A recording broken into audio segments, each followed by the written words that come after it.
Hello friends, welcome to my channel. இன்றைக்கி நம்ம சேனலில் ரொம்பவே சூப்பரான காலிஃப்ளவர் கிரேவி எப்படி செய்யலான்னு பார்க்கலாம். வீடியோக்குள்ளே போகிறதுக்கு முன்னாடி நம்ம சேனலை சப்ஸ்கிரைப் பண்ணாதவங்க சப்ஸ்கிரைப் பண்ணிடுங்க, பெல் ஐக்கானை கிளிக் பண்ணிடுங்க. வாங்க வீடியோக்குள்ளே போகலாம். ஸ்டவ் ஆன் பண்ணி ஒரு பேன் வச்சுக்கோங்க. பேன் ஹீட் ஆனதும் 1 ஸ்பூன் ஆயில் சேர்த்துருக்கேன். ஆயில் காஞ்சதும் 2 பெரிய வெங்காயம் கட் பண்ணி வச்சுருக்கேன், அதை சேர்த்துக்கலாம். வெங்காயம் சேர்த்து ஒரு நிமிஷம் நல்லா வதக்கிட்டு இது கூடவே ஒரு 5-6 முந்திரி எடுத்திருக்கேன், அதை சேர்த்துக்கலாம். ரெண்டையும் சேர்த்து நல்லா வதக்கிக்கோங்க.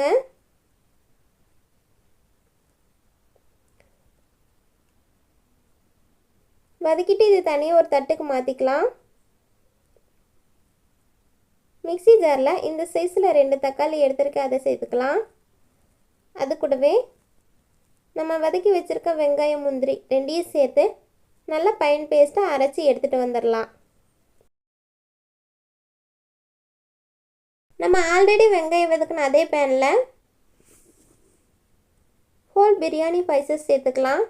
சின்ன துண்டு பட்டை, 2 ஏலக்காய், 2 கிராம்பு, கொஞ்சம் சோம்பு, அது கூடவே ஒரு சின்ன துண்டு பிரிஞ்சால் இலை எல்லாத்தையும் சேர்த்து நல்லா வதக்கிக்கலாம். வதக்கிட்டு நான் ஆல்ரெடி காலிஃப்ளவரை மஞ்சத்தூள் சேர்த்து 10 நிமிஷம் சுடு தண்ணியில் போட்டு எடுத்து வச்சுருக்கேன், அதை சேர்த்துக்கலாம். காலிஃப்ளவர் சேர்த்து நல்லா வதக்கிட்டு இதுக்கு தேவையான மசாலா ஆட் பண்ணிடலாம். 1/4 ஸ்பூன் கரம் மசாலா, 1/4 ஸ்பூன் பிரியாணி மசாலா, அது கூடவே 1 ஸ்பூன் சில்லி பவுடர், 1/4 ஸ்பூன் மஞ்சத்தூள் எல்லாத்தையும் சேர்த்து அந்த மசாலாவோட பச்சை வாசனை போகிற வரைக்கும் வதக்கிக்கலாம். மசாலாவோட பச்சை வாசனை எல்லாம் போனதுக்கப்புறம் நம்ம ஆல்ரெடி அரைச்சி வச்சுருக்க தக்காளி பேஸ்ட்டை இது கூட ஆட் பண்ணிக்கலாம். ஆட் பண்ணி அது கூடவே தேவையான அளவு தண்ணி சேர்த்து ஒரு 10 நிமிஷம் மீடியம் ஃப்ளேமில் வச்சு வேக வச்சுக்கோங்க.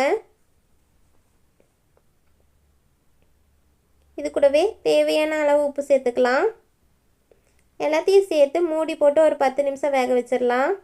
10 நிமிஷம் ஆயிடுச்சு. இப்போ ஓப்பன் பண்ணி பார்த்துடலாம். பாருங்க, காலிஃப்ளவர் நல்லா வெந்து வந்திருக்கு. இப்போ லாஸ்ட்டாக கட் பண்ணி வச்சுருக்க கொத்தமல்லி தழை சேர்த்து சர்வ் பண்ணிடலாம். பாருங்கள், சூப்பரான காலிஃப்ளவர் கிரேவி ரெடி ஆயிடுச்சு. நீங்களும் இதே மாதிரி ட்ரை பண்ணி பார்த்துட்டு மறக்காமல் கமெண்டில் சொல்லுங்கள்.